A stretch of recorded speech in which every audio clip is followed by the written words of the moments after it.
Welcome, everybody, to this week's Raw recap of the Pro Wrestling Sheet. I am your host every week, as always, except when I'm in London, John Rocha, joined, as always, by the CEO of the Pro Wrestling Sheet, Ryan Satin. And ladies and gentlemen, look at that beautiful head of hair. Look at that haircut. He looks pretty. He's prettier than me now. Damn it. So he looks fantastic. Ryan, how are you doing? I'm doing great. I'm doing great. Yeah, for all you guys who watch via YouTube, hopefully this new shorter hair will eliminate me messing with my hair all the time. Although, as the show started, I saw myself like messing with my hair a little bit, so we'll see. Who knows? And it's funny, you say always the host, but this guy, he tried to get out of this for a second today.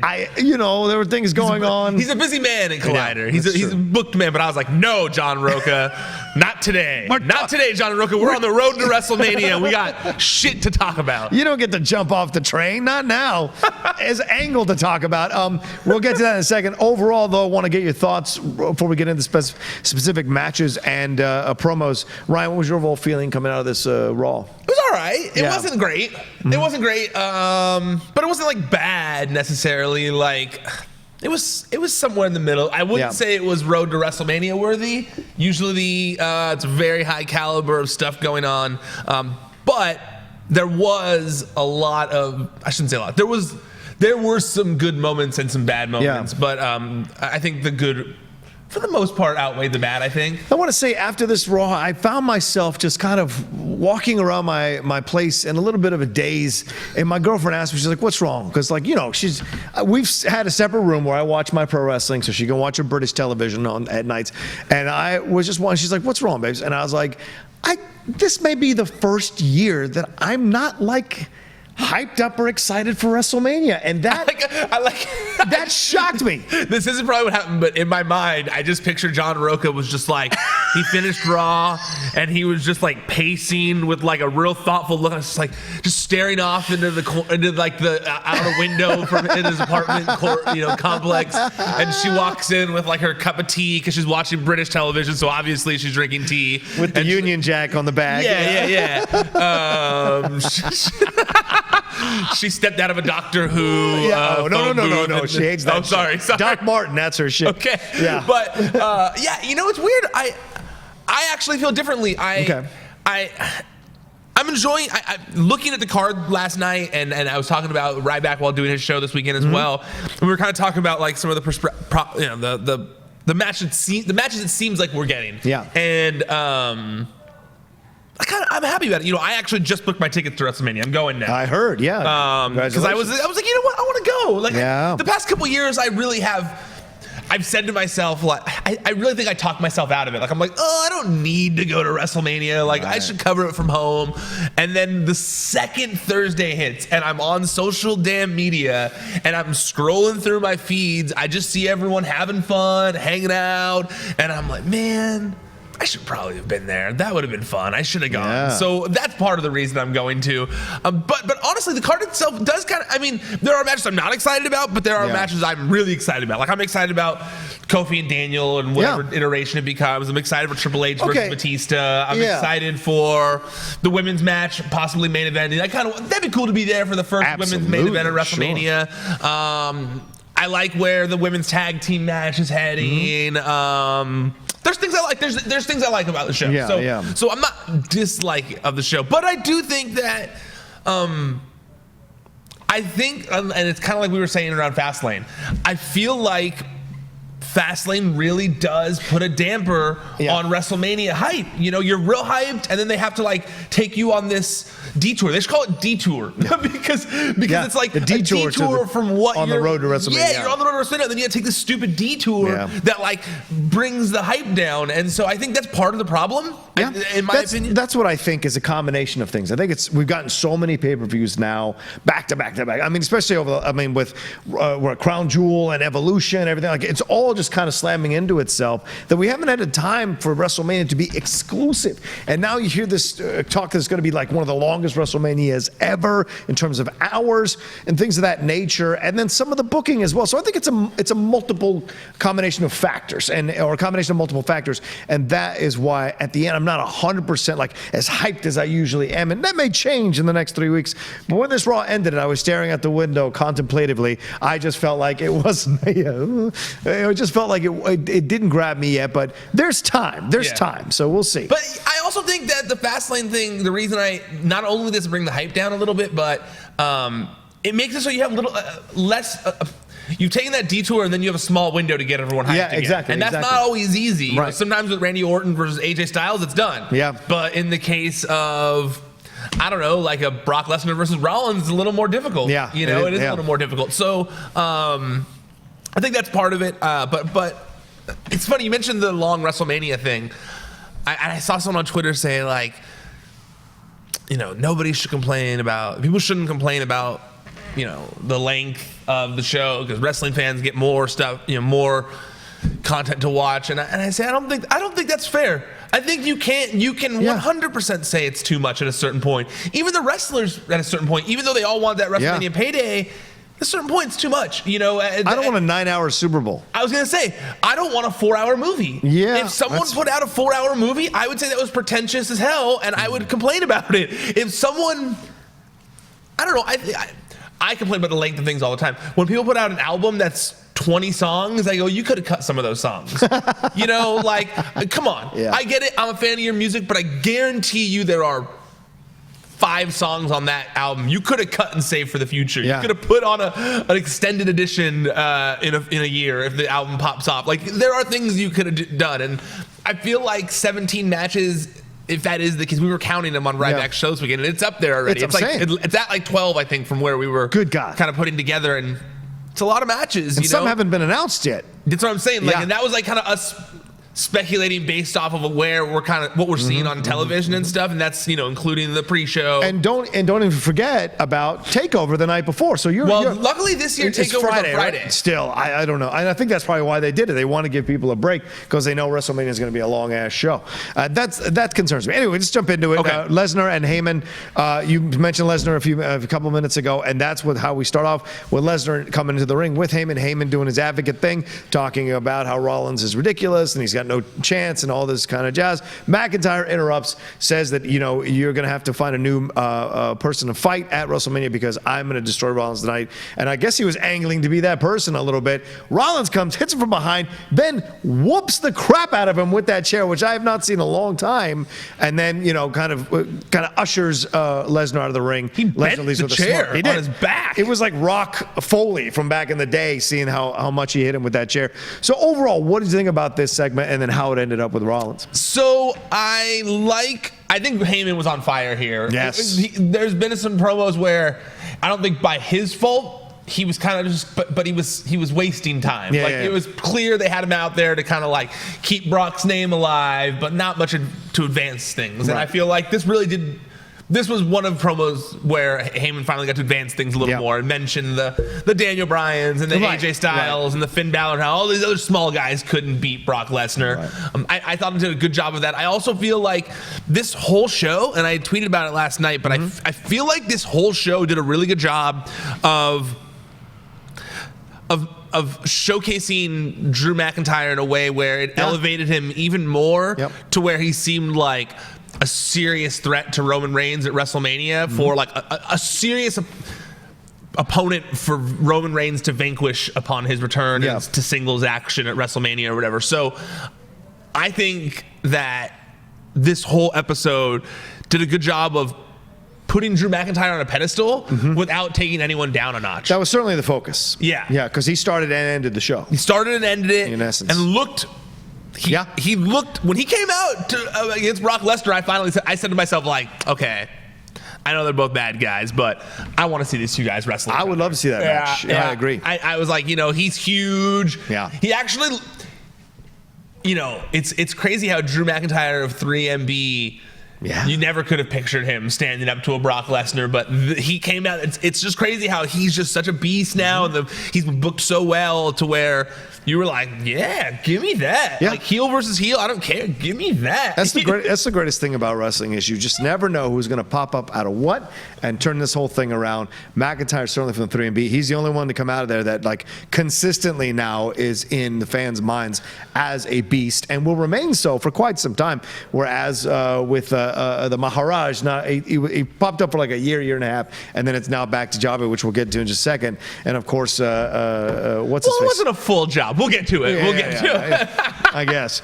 But yeah, you know what I'm saying. So this will be good. This will be interesting to see how this plays out as it goes forward. Yeah, and I think that and they were right to build him back up, because you've been saying this for the last few weeks. They kind of messed up his push, or they didn't do it at the time. Rollins or McIntyre? McIntyre. Yeah. It's been off. So it has been a little. He's kind of felt directionless for a little bit, and I feel like this Roman Reigns thing has kind of gotten back on the right track, because that is a big match for him at WrestleMania. That's a good way to use Drew McIntyre. They have built him up extremely well, and so I liked this running thread throughout the night. And then even Heyman putting Drew McIntyre over was smart. I like this segment was good all around. It made Seth Rollins look like a badass when he came out and just destroyed Drew McIntyre. Right. I liked it all around. I was into it. Yeah, me too. Let's move on. Finn Balor and Braun Strowman. Speaking of someone who the timing has been off on the push there, took on Bobby Lashley, Lio Rush. In the end, Strowman comes in, absolutely demolishes Lio Rush, and takes this thing as Lashley runs away. This felt like Finn Balor was the forgotten man in this whole situation, and I'm not sure why. It's a little weird, and maybe they think Finn is already so established they got to kind of work like what they're doing with McIntyre. They kind of got to work Strowman back into being this unbeatable thing, or this monster among men. What did it feel like to you? This whole match as a whole? Yeah. I didn't dislike this match. If anything, I now kind of want to see Leo versus Braun Strowman. I do. Wow. I do. I mean, obviously, I'm not saying they should have like a competitive. That's a Kevin Nash, Rey Mysterio situation. Yeah, I get that's a good comparison. Or Batista. It's a great comparison. Right. I think that the visual of Leo doing the frog splash on Braun, and then getting like a one count, and then Braun just catapulting him in the air to throw him off to the pin. I loved that. I loved when he chokeslammed. Yeah. When he chokeslammed Leo by picking him up off the ground by the neck and slamming him back down. That was intense. Yeah. I thought that was great. I think that. You know what? I really actually, I enjoyed this match. I had fun with it. Yeah. I enjoyed it. I think that they didn't announce Braun yet for the Andre at this point, right? No, they haven't yet. We probably won't get to that, so I can mention that here anyways. Yeah. But since he's odds on to win this thing. Oh well, yeah. I predicted him to win the Money in the Bank. He did. This seems like tailor-made for him to win it as well. Or Colin Jost wins the Andre God. With the help of Michael Che. Sure. Right? Sure. I mean, it's not the worst thing. Do you hate it? Because I feel like that's what's going to happen. That's a David Arquette situation. You don't want to have a David Arquette situation. No, it's not. And I don't mean that David now, because David obviously has taken incredible amounts of money. But back then, no, but David won the world title. That's not the same thing. Winning the Battle Royal. Andre Battle Royal? It's not a regular Battle Royal. If it's like an accident, if there's like 3 people in it, and Colin Jost, Braun, and someone else, and something happened where Jost ducks, the other guy knocks Braun out, and Colin Jost is in the ring as the winner of the Andre the Giant Memorial Battle Royal, and then Braun comes in and destroys him or something. I don't know. That'd be fun, no? No. I don't know. I feel like with them attaching Braun to this match now, and clearly he's attached to whatever they're doing with SNL. My guess is he's going to make a trip to Saturday Night Live next. Absolutely. Especially with Michael Che calling him a jackass Neanderthal or whatever on social media. Yeah. He's going to show up at a Weekend Update, right? He's going to put himself in the match. Yeah, because Braun shows up to Weekend Update. Yeah. You think wrestling's not real? Then how about you go in the Andre the Giant Battle Royal and face every other wrestler in the company? Well, that's the thing. But isn't that dangerous to put your talent in that kind of situation? No, Colin train for a few weeks. Yeah, but they've never done a celebrity appearance in a match. They have, but it can get dangerous. Like Stephen Amell, if I was a CW, I'd be going insane every single time he does a match, because he has one injury, and wrestlers who wrestle their whole lives and train their whole lives get injuries that are terrible.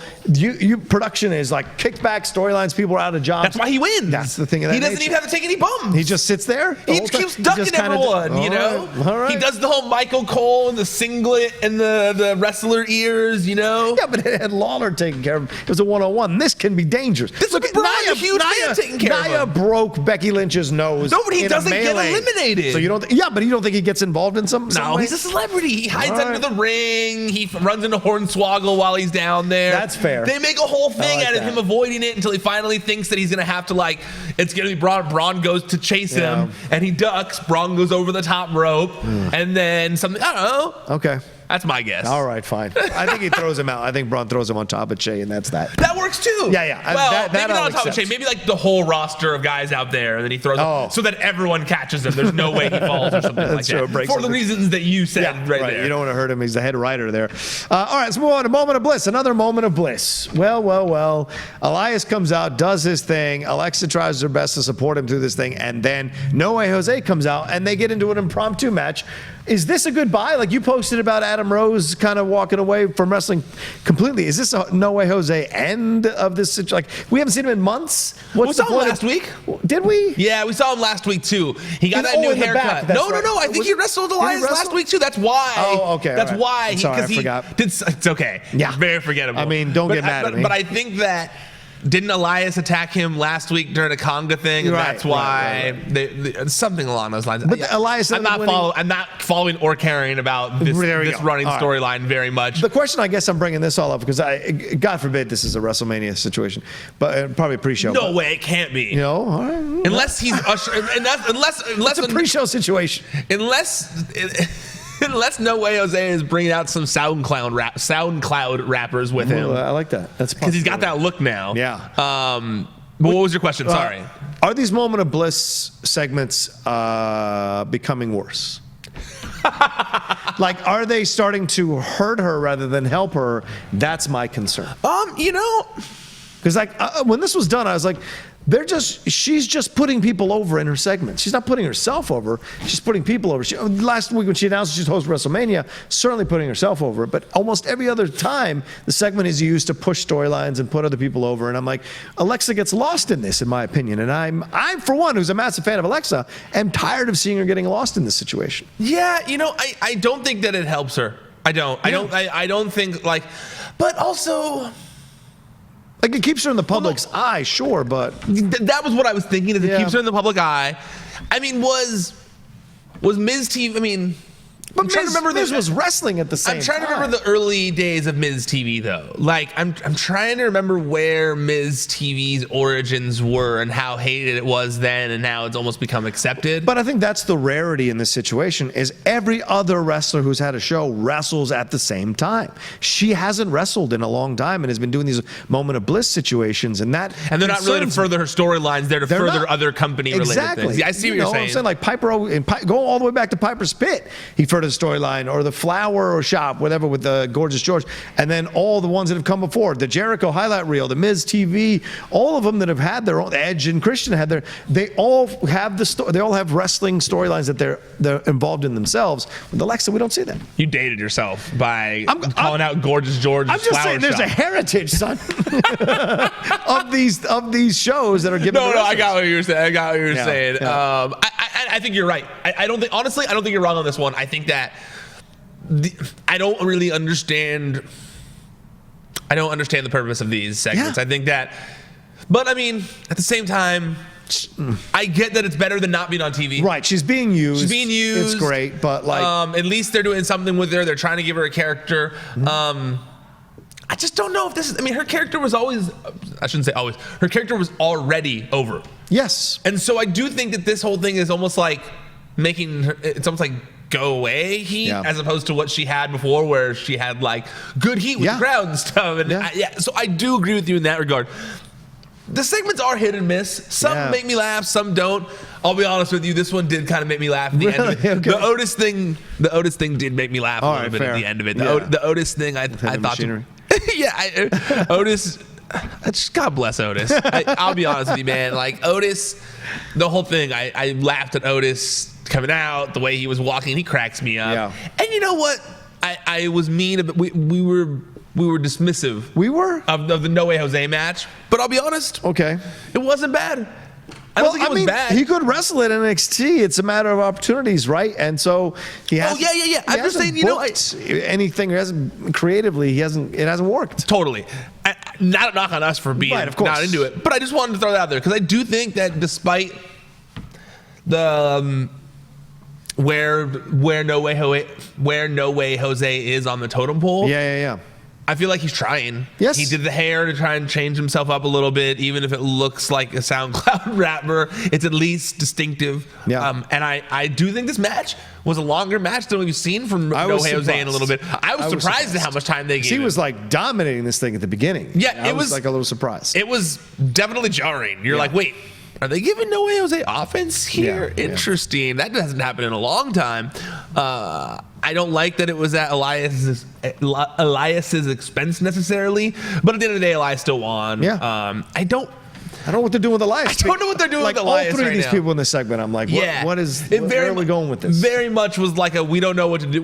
It seems like they don't know what to do with Alexa. They don't know what to do with Elias. And so they're kind of just like booking them in random things. And I like when segments have direction. And I don't think this necessarily had direction towards WrestleMania. I just wonder if they're like telling her to just do this for now. We're going to slide you back in. Maybe either tag team with Nia or something. Because, I mean, even last night she posted social media hanging out with Nia and a couple other people at a karaoke thing with Tamina as well. So it's like she is legitimately friends with them. So there could be something here, And I wonder if that's the move down the road. And there's, because we know this. When you're involved a lot, every once in a while they kind of move you in the back for a little bit and then let it rev back up again. And that's kind of how it goes. And that may be what's happened with Alexa. We'll see. We'll see. All right, let's get to the thing I want to talk about. Kurt Angle announces that he wants Baron Corbin at WrestleMania, and the crowd booed this decision Not like even crazy. Booed. It was like it was crazy. It was almost like the boo fell into a vacuum because it was like boo. Yeah. And then it just like got quiet and everyone was just no one was happy. No, we just don't care. Yeah. It was boo into apathy. Yeah. It was bapathy basically, yeah. Or boopathy, whatever you want to say. But yeah, it was.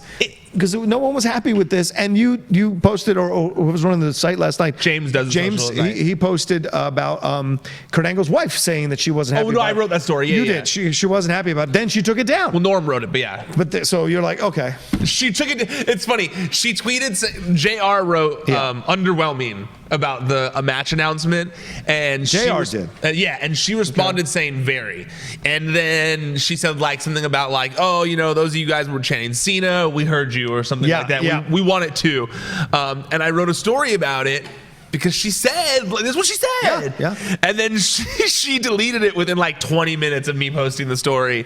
And I bet WWE got to her or Kurt. I'm guessing Kurt got to her. What are you doing, baby? Although Kurt backed her up on it and said that he was not disappointed, but he alluded to the fact that like people weren't. He said something about the fact on social media that people weren't happy about the match announcement. No one was happy. I'm trying to pull up her tweet before we get deep into it, but she said, wait, I thought I was following her. Weird. Maybe she soft blocked me. She said, guys, it's pro wrestling. It's like watching a movie. I'm in no way upset with my husband wrestling Corbin. LOL. I love having fun with y'all, but it's really nice to see how many fans support Kurt on how he should be sent off. Okay. All love. You know what? Kiss my butt. Like you know what you did. You tweeted your legitimate feelings, and then backtrack and be like, it's professional wrestling, like the Ronda argument. Oh, it's all fake. It's not real. I can kick their ass.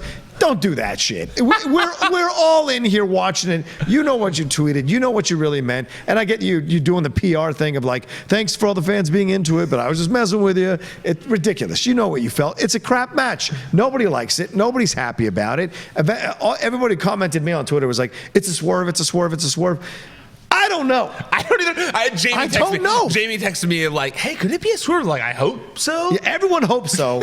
But the WWE can be quite obstinate. But the whole John Cena thing, I never thought it was going to be John Cena. Mm-hmm. I never did. Even I think when we were talking about it last. Your logic makes sense when we talked about it. I thought about it more. I'm like, that's more about Cena, not about Angle, and that makes sense. Yeah, and then it's funny because while talking to Ryback talked me into the John Cena thing this weekend, and I was like, I guess Ryback makes some solid points there. Yeah. But at the end of the day, the whole time I didn't expect it, mainly because they've been talking about John Cena so much on SmackDown around the U.S. title. Yeah. They have been talking about him an absurd amount. Yeah. R-Truth's doing the you can't see me. Right, He's right. been mentioned a lot around the U.S. title, and I can see it being Samoa Joe versus John Cena for the United States title. Ooh. I can see that. I've seen that being one of the big speculated things. So that's mainly why I thought maybe an NXT star was going to be the one they went with. Well, here's the thing with Corbin is like, the Corbin thing does make sense in storyline wise. Sure. They have the whole year been at each other's throats. Yeah. It has been a running storyline for a year. Yeah. Probably a year, I want to say. It's been a thing. It's been since the what was his name before? I think they got to drop the name they dropped of his. What was it? The Constable. No, the Constable, right. Since the Constable days. I liked the Constable when they called him that. But so it makes sense in storyline terms, but it is 100% the least exciting option possible. Yeah. It's a wet fart, as people like to say. Like even the Gable thing was like, that's 10 times more exciting than when they announced that he was going to wrestle Chad Gable than it was the Baron Corbin announcement. While the Gable match we'll get into, I don't think it was as exciting as I would have liked for a match that I've been anticipating for a while. It didn't live up to that expectation. Go ahead, finish your point. But yeah, and I think actually what I was going to say leads into what you were just about to say, and that is, you know what? Okay, so he wrestled Chad Gable. The match wasn't great. Nope. And I don't think it was on Chad Gable's part. No, and Chad carried that match. And it's weird because I can't tell if it's that Kurt suddenly can't go, or if it's the story they're trying to tell where he's just going to like Hulk up at WrestleMania and be a thing. Because if not, then I kind of understand the Baron Corbin thing, because at least he'll get someone else over and it'll be done quick. I guess so. Because if that's how he's going to wrestle, that's not WrestleMania worthy. I agree. That kind of match. Not. And you know, Ryan, you've been saying this for weeks though, that you think, is this a swerve? Is this a swerve? Is this a whole thing where Angle's going to one day, Angle's just going to Hulk up? I have, and I'm hoping. And I've been telling you, no, he's a step slow. He can't do it anymore. I'm and an the match is optimistic person, Rocha. You are, and I respect that, absolutely, because you're still young. You're still young, Ryan. You'll get there. It's because, hey, I'm optimistic after working at TMZ for 7 years. That's fair. So that's incredible. That aged me. That took a lot. That put a lot of black in my heart. Okay, Rocha. Like, I've been very jaded in life. I can only imagine. And I remain optimistic throughout it. And look at, a lot of people thought Mojo Rawley's promos had been given up on. Those, and I remained optimistic on it. And we got a backlash. We got a backlash last night. We probably won't see one for a month again. Right. So I'm remaining optimistic that this has all been a storyline thing, because Angle wrestled prior to being the GM, and he wasn't moving like that. Like, he wrestled fine. Well, I think when he came back to the WWE, I think of that Shield match. That Shield match was it. Like, that was the last gasp, in my opinion, of what he could do. The reason they put him into an ensemble match like that, or a multi-man match like that, is so he wouldn't have to carry the whole thing. But he hasn't been able to, like, through the match with Gable, there's no emotion. He's not playing the story of the match at all anymore. He's just hitting the spots. And hitting the spots, that's not, I'm watching a training match at the Performance Center. I'm not watching a legend play us out through these things. And if you're gonna make a big deal about a farewell tour, then give me a match that's worth a damn, and give your heart to it, and sell the emotion, sell what's happening, sell the almost pin, he's just like boom, boom, boom, boom, boom. And Gable is doing all the work. And yes, and I think it's great for Gable to fight him, because it's an honor, and he said so, right? Of course, if you're a legend in the business, you as a guy coming up want to fight those legends to see how good you are. And so I love that about Gable's attitude. But in the end, these farewell matches are just filler. And if they turn Angle's farewell or retirement match into a Corbin match as a filler match at WrestleMania, that will break a lot of hearts, I think, in my opinion. Because people love Angle. I gotta agree with you. I think that's, if it were me, I think Kurt Angle should go out with a victory at WrestleMania and it be over. But at the same time, 20-minute match too. But what if he can't do that He anymore? can't. That's the thing. He can't. And so I don't know why you're giving him a WrestleMania spot like this. It's dangerous. If it's a squash match, it's dangerous, because I don't think that he can't. It's I shouldn't say that.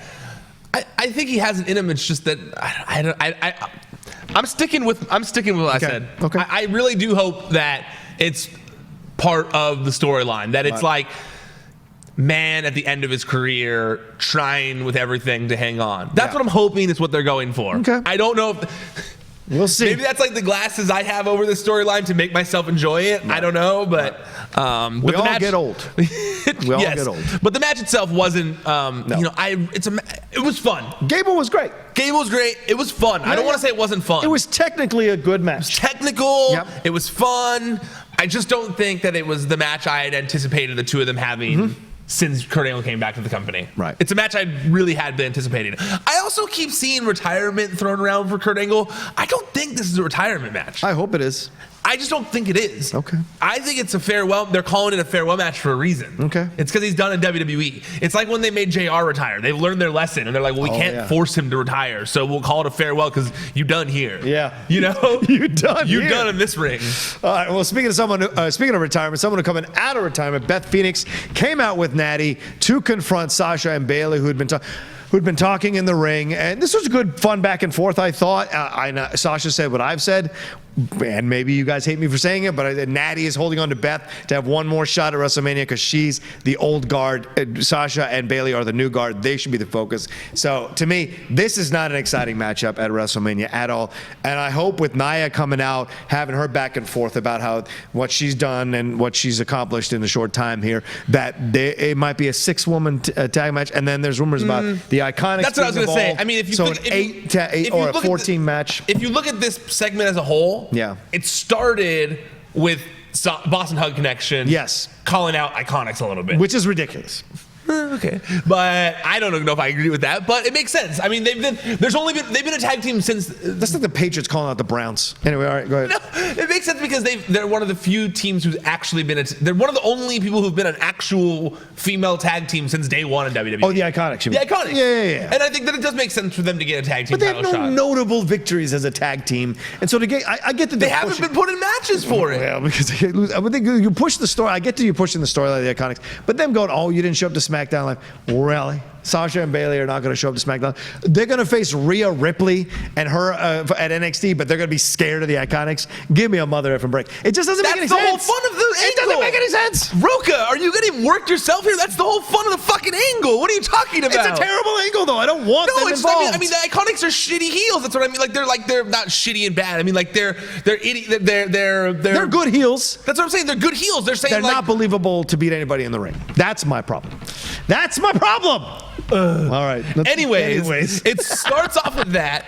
Then we have Beth Phoenix and Natalya come out. Then Nia and Tamina later. So yeah, to me, it's very obvious now they're foreshadowing the four-way tag team match for the women's tag team titles at WrestleMania. You don't find that really doesn't appeal to you at all? Lita and Trish would have been my choice over Natty and Beth Phoenix. If they could have done the Lita and Trish teaming back up, and that would have been fun. It's not like Lita was that great when she came back. Yeah, but Natty and Beth don't excite me, and I love Beth. Beth Phoenix looks like she'll ruin someone. Yeah, but if you put the Glamazon with someone else, I think I'd have been more excited. Why do you hate Natty so much? I don't hate Natty. It's just that I feel like she's had her time. It's similar. Someone else. Yeah, but it's similar to Iconics. I feel like you hate Orton so much. Why do you hate Orton so much? I don't hate Orton. Well, we told whenever Orton was coming back on SmackDown, remember a few months ago, you were like, oh, what are we doing with Orton now? We've seen it all. And then last week I talked about how much I'm into Orton. Yeah, but it took months for you to get there, and I'm still in the I've actually said pretty positive things about Randy Orton. As much as I would have said he doesn't interest me personally. Yeah.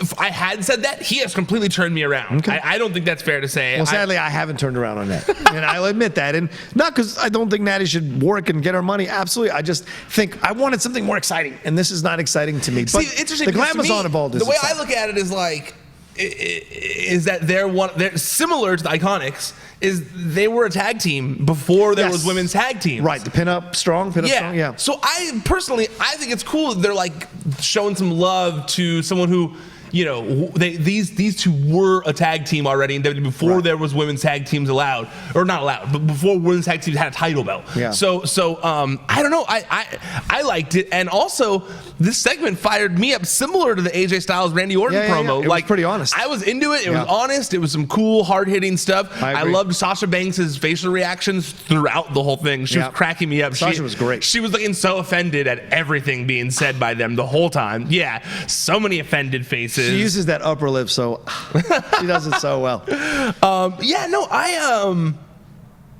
I actually really was interested in this one. I actually think this is gonna be a fun match too. I think Yeah, I hold Natty in higher regard than you do, apparently, because I actually think Natty is like a legend, you know, so. She is a legend. I'm not saying she's not a legend. I'm just saying when she wrestles, I don't get excited because I don't believe she can beat anybody of the young crowd. And, okay. Other than the Iconics. I just don't buy it. And so to me, it doesn't excite me. And they're always working Natty in the storylines, like always. So it just kind of, I just like the idea. She's awesome.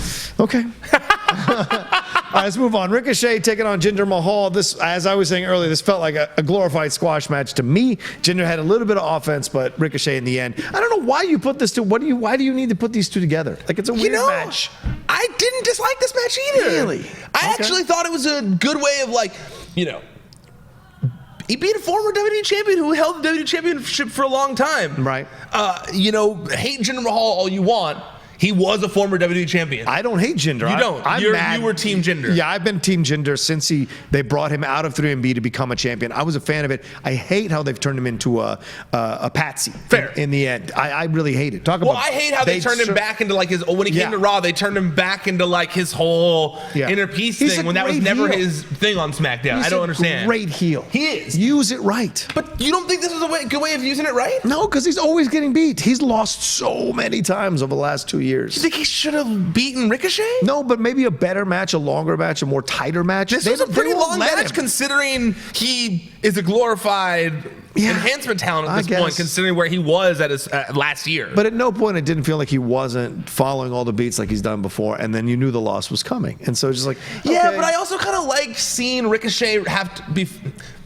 I liked Ricochet having to overcome someone who wrestles the WWE style. Yeah. Because Jinder Mahal does not wrestle like an indie wrestler. Jinder Mahal does not wrestle like Adam Cole or Matt Riddle or any of the people that we've seen Ricochet go up against. And to be honest with you, Ricochet, the match was entertaining. They put on an entertaining match. And I think that it was, for me, it was almost like a proving ground for Ricochet to show that, like, I'm indie superstar Ricochet who wrestles a different style. Can you carry this kind of match? But I can still carry this kind of match and be a Rey Mysterio-esque person where I can wrestle guys who wrestle the WWE style and bring them to my level. And that was why I enjoyed the match, because I felt like we've seen anytime Jinder Mahal is used, these very short matches. Like, he's quickly beaten. And I felt like this actually was kind of like the most competitive match we've seen from Jinder Mahal since he was champion. They gave him offense, even though there's a long headlock worked into it, which was ridiculous. But that harkens back to the WWE style thing I was talking about. Working a headlock into a match is very much the WWE style. That's true. The fact that Ricochet was able to make something interesting out of that, I enjoyed. I enjoyed the Flying Tiger press on all of them. Looked badass. As much as it was a enhancement match or whatever you want to look at it, I felt like it was a good use of both wrestlers. Okay, all right. Let's get to the big thing here. Ronda Rousey taking on Dana Brooke. The WWE is strange sometimes because they'll have a person lose a match quickly and they'll give them a match right afterwards, a rematch, right? And you think it's going to be a longer match. Like Ruby Riott, it worked out, it was a longer match with Ronda and blah, blah, blah. But the Dana Brooke thing, she's just being used to put Ronda over. Nobody thinks Dana has a shot at all to beat her. And I thought since they scheduled her to fight her again the next week, that this would be a longer match or a better match or she'd learn something. No, just one move and then got completely destroyed, an armbar. But kudos to Dana for taking the armbar legitimately. Too many of the women, it's like this, and they're already tapping. She took the full armbar, so I give Dana full credit for that. Maybe because she's a gymnast, is flexible, so it doesn't hurt her as much. But other people, like I've seen Alicia, like it's like this, and she's already tapping. So to me, I like that they did that. But then the Ronda stuff flipping out, and then her husband getting involved, Trevor, who's had his own domestic violence shit going on. Like, it just was all weird to me overall. I get it. You've pushed Ronda. She's crazy. I get it. But I wanted someone a little more vicious than Dana, who's on the face side, and have Ronda destroy her as well. I think that would have done even more to put her over. I actually feel like Dana did a great job here the past few days of making anyone believe that she had a chance of winning that match. Right. I was shocked at how many people I saw were like, Dana should have had more offense with that. What? She was wrestling Ronda Rousey who they're trying to get over as an unstoppable, uncaged animal. Yeah. Why in the world would you give Dana Brooke any offense? Like, why? You're building up to a WrestleMania main event. Yeah. Showing that she has to like struggle to wrestle Dana Brooke would have been ridiculous in my opinion. So they hyped it by saying, is Ronda looking past Dana to get into blah, blah, blah. Yeah. So, yeah. I mean, they did a good job. That's what I'm saying. They did a good job, like, of making people want to see Dana Brooke get the crap kicked out of her. Even my girlfriend, while we were watching, she was like, "Oh, is it time for the Dana Brooke thing?" Like, and she came in because she wanted to see, what they were, how badly they were going to beat her up. Right. So yeah, I thought that it was a good use of Dana Brooke because I thought that kind of made her feel like a little bit of an underdog, which is good for her. Yeah. And she sold it so well with the screaming. Yes, she was just screaming. That was great. Just screaming. Really good job. I thought it was good using Travis Browne. I think that, I mean, they have a wrestling ring in their house, in their farm or whatever. He's a UFC fighter. Yeah. Clearly enjoys wrestling too. Yeah. It was only a matter of time before he got involved. So I think it was smart to. Did you like him picking her up and putting her on? That seemed weird to me. Why? All right, I'm explaining to you. Maybe you'll get upset, and I'll respect your fans get upset. She's the baddest woman on the planet. Why is her man picking her up and treating her like, and then like that, she should go over the bed if she wants to go to bed. Him picking her up like that kind of it's a little bit taking away her power as an independent, strong woman. She will decide when she goes over the barricade, not her husband. So I thought that was a little weird for me optically, right? And maybe you guys could be mad at me. I don't care. Like, to me, it just felt weird, Here, let me pull you away from, let me pick you up and manhandle you and pull you away from this. If my girlfriend was beating the shit out of people, I would do the exact same thing. So I didn't find it weird at all. You would put your hands on your girl to stop her from beating up people? Yeah, wouldn't any person? Nah, man. If my girl's kicking someone's ass, I'm gonna let her kick someone's ass. What? It ain't my business. Yeah, I just support my baby. Go get her. She could literally get arrested and go to jail. That's not supporting your baby. That's literally letting your baby go to jail. Wait. Why wouldn't you stop? I'm talking in a real life scenario here. Oh, okay. Not in a wrestling. I'm talking in real life. Nobody's going to jail. If I was at a bar, that's sure. And my girlfriend started beating the shit out of people, I would 100% grab her and pull her outside and be like, "Yo, you gotta calm down." So, to me, it made perfect sense. I don't know, like, I had an ex-girlfriend. You got to calm down. Yeah, like, I had an ex-girlfriend slap me once, and I had to kind of like, hey, not like, I didn't like, just grab her by the shoulders type thing, like, hey, but don't do that. Travis wasn't doing what you're doing because Travis punched one of the security guys, so he got involved in the fight himself. True. But that guy put his hand on his woman. That guy touched his woman, so that guy deserved to get punched. And you agree with that? I know that much. If a guy grabbed your woman, you'd punch him. I break both their arms. That's what I'm saying. Yeah. And then it's like, yo, we gotta get the fuck out of here. Like, hey, we got a little crazy. Let's get out of here. It's funny too because on commentary, I noticed. Either when they came back or during that segment, there was one moment on commentary where Michael Cole said Travis Browne is the only man who can control Ronda Rousey, and Graves and Renee Young, who are much more young and woke, were like, no, nobody controls Ronda Rousey. Thank you. They said it in a weird way. I caught him. That's almost why I don't agree, because they jumped in to be like, no, that's not. He can't. Nobody can control Ronda Rousey. Right. He's trying to just help the wife. They definitely both. I forget the exact wording, but I laughed to my girlfriend because I said to Erica, I was like, that's funny. They both woke Michael Cole real quick, like, no, nobody controls a woman. No.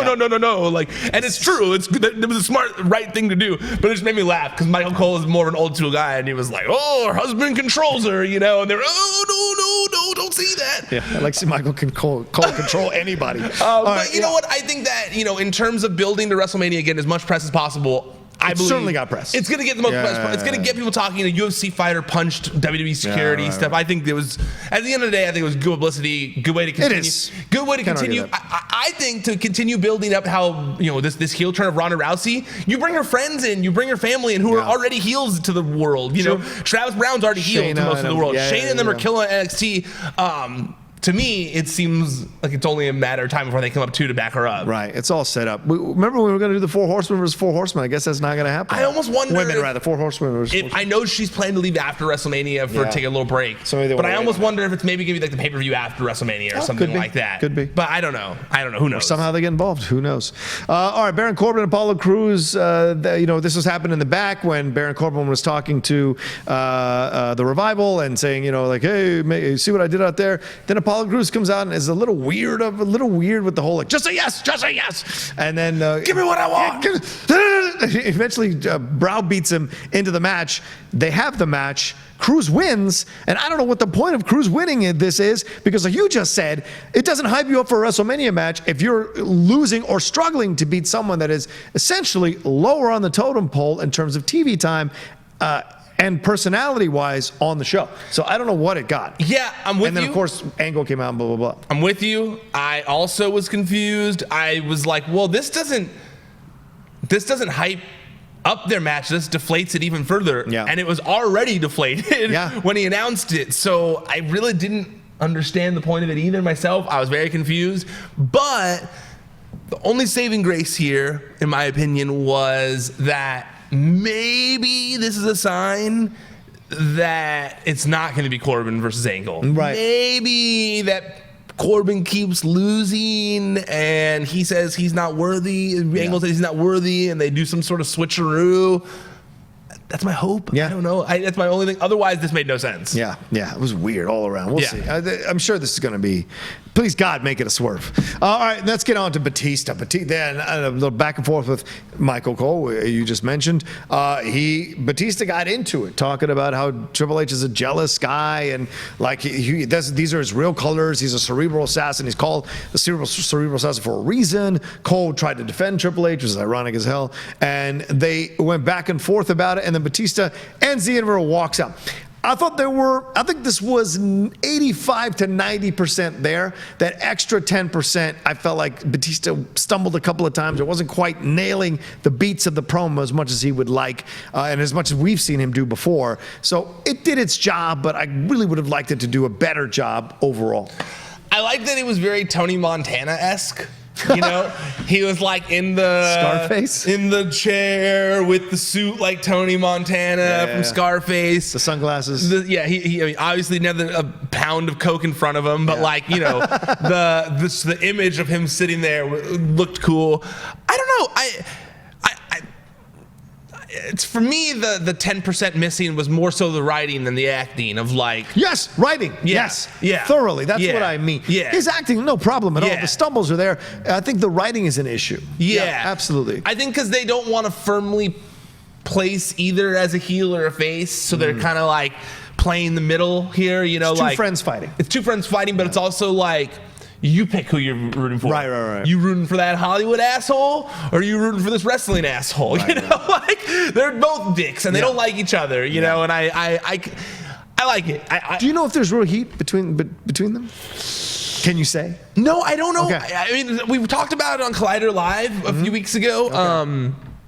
I don't know. I mean, there was the story I did, a couple last year before WrestleMania where they had asked Batista to play the role of that Kurt Angle ultimately played in that tag match, and they had been talking. They were in talks to do it, and then they just ghosted him and didn't tell him why they were placing him with Kurt Angle. So there seems to be like something there. I don't know what it is, but there definitely seems to be some heat between the two of them. Yeah, and Batista's, you wouldn't say this, I don't think he'd get upset if I said that. Batista is more of a sensitive individual, which is why he's so good as an actor. He can tap into that kind of stuff. Absolutely. And so he has been at times really hurt by some of the reactions and some of the interactions he's had with people behind the scenes in this business. And so I just think that makes sense. So him going this route with Triple H is very interesting, the things he said in this promo. So I don't know. We'll see. I did like that, they hearkened to him like being part of the reason why he left. They said Triple H was part of the reason why he left. And how he's better without him. He's become a superstar. Now he controls where he is. I like that he used one of the lines from his old promo from back then where he said to Michael Cole, "What's your malfunction?" Yeah. I saw someone on Twitter posted a clip from when he said that in a promo from back in the day. I just think that, it got me hyped. I liked it. But there was just like the way it's being angled is a little leaves a little to be desired. I agree. But ultimately I liked it. I also wish they had covered up the brick from the wall. That was very clearly not an office. That it was a red brick wall behind him when they had curtains next to it. Yeah. I was like, come on, guys. Get out of my house. Get out of my house.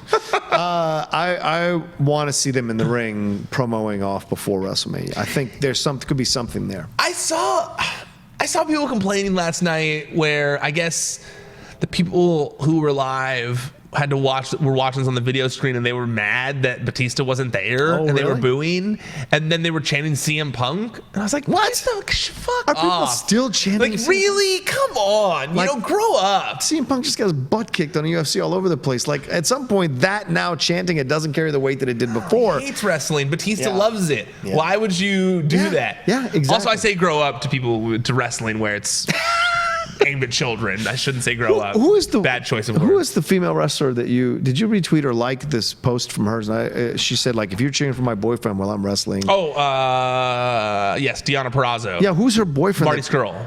Oh, well, that makes sense. Yeah. And you shouldn't chant for her boyfriend when she's kicking ass. I didn't like it when they did with AJ. I certainly don't like it when I see it. It's weird. It's dumb. So stop with the CM Punk chants. Keep doing the what chants. I'm cool with the what chants. You like the what chants? Still. What? You're the one of the, we found him, everyone. But I hate the yes chants. I'm done. You hate the yes chants. I'm so but done. You like the what chants? Yeah. What's Stone Cold, son? Wait. We got to wrap up When soon. you're at shows, are you what chanting? During promos? I'm not going to deny that if I've been at a house show and a what chant breaks out, I have participated in the what chant. I knew there were some people who were perpetuating this, and damn it. I love a wrestler that rolls with it. I love a wrestler that rolls with it because they understand the history of the business, and that still works. The yes chants drive me nuts. Anyway, all right, let's move on to the last match: Seth Rollins versus Drew McIntyre. Now that I've destroyed Ryan's feelings about me, let's Seth Rollins versus Drew McIntyre. This was actually a damn good match. I don't like Rollins' tights. I don't like this. I didn't like him either. Blue-orange combo. No thanks. Maybe, I'm not a sports guy, but maybe like a Mets thing, right? Yeah, Mets or the Florida Gators. And as a Florida State Seminole myself, I hate those colors.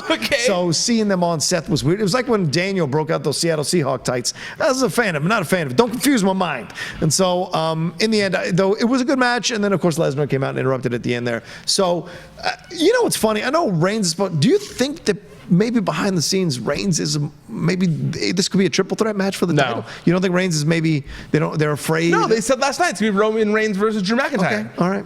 I just feel it's interesting with McIntyre. I kind of would like to see McIntyre, Lesnar, and Rollins now a little more than McIntyre and Reigns. I don't think... And that may be an indirect thing that they didn't anticipate happening. But me walking out, I felt like, okay, I could see that match. No, I really felt like all of this was done, to get Drew McIntyre to a level where he is a worthy opponent to face Roman Reigns, cancer-free Roman Reigns. I mean, they even had him say that line about you were able to beat leukemia, but you won't be able to beat me at WrestleMania. Leukemia is real. Yeah, I don't love them bringing that stuff in, but at the end of the day, it does add a lot of extra heat to their match. Sure. It does, and they only got a short amount of time to get people interested in it. Sure. So, I get it. But I did feel like, the Brock Lesnar distraction made it so that, it made it so Seth Rollins didn't look weak in defeat. Agreed. It made perfect sense that we've seen Brock Lesnar interfere in matches. He has no problem coming in and just going wild. Yeah, and tearing a house. Tearing a house. He'll beat up both of them. He doesn't care. So I felt like him, sometimes in a match, when someone's music hits and they just stand at the stage and the person's like, and they get beat, I feel like it's not super believable because you're like, hey, I have something going on here. Yeah. But Brock Lesnar is a different case. In my opinion, you need to be on alert when his music hits. So for that reason, I felt like it didn't make Seth Rollins look weak heading towards WrestleMania. It made Drew McIntyre look strong in defeat. Mm-hmm. It served all purposes. I agree. So I didn't dislike it at all. Yeah. Is he one of those theme songs you hear every time? You get you don't know what's going to get chills? Oh, yeah. Like that and the Stone Cold, those two might be the top two, my top two favorites ever that when you hear their music, you're like, oh, I don't know what's going to happen. Yes, Yeah. absolutely. Absolutely. Brock Lesnar's theme at this point is one of the most, it's probably the most impactful theme song. Yeah. When you hear it, you're like, oh, shit's going down. Like, Brock Lesnar's here, you know? So, yeah, I absolutely think that it's, in terms of impactfulness of a theme song, like Stone Cold, where when you heard that glass break, you knew shit was going down. I think Brock Lesnar has that same vibe, absolutely. I can't think of another song in WWE that has that vibe. Because Roman Reigns, he comes out, he's got the Shield theme, but it's not the same. I don't think it has the same impact. They're a great theme. I'm not saying those are like The Rock and even Angle stuff is great. No, or Triple H's, but that hit. That, like, when you hear it, just that one beat, boom, you know, like, you know, same with Stone Cold, like that one first sound, you know, like, shit's happening. Right, exactly. Not even Randy Orton, who has a great theme song, gets that. You don't necessarily feel that reaction when you hear it. No, I'm trying to think. It's those two. Those two are the best. I'm trying to think. Yeah, no, I don't. I honestly can't think of ones that have that same. Thump right in the beginning. And you don't know what's going to happen. All right, so that's our Raw recap for the Pro Wrestling Sheet. Ryan, please tell them where they can follow and read everything you do. ProWrestlingSheet.com, that's the website. At Wrestling Sheet on social media. That's where you can find all the stories that we publish throughout the week.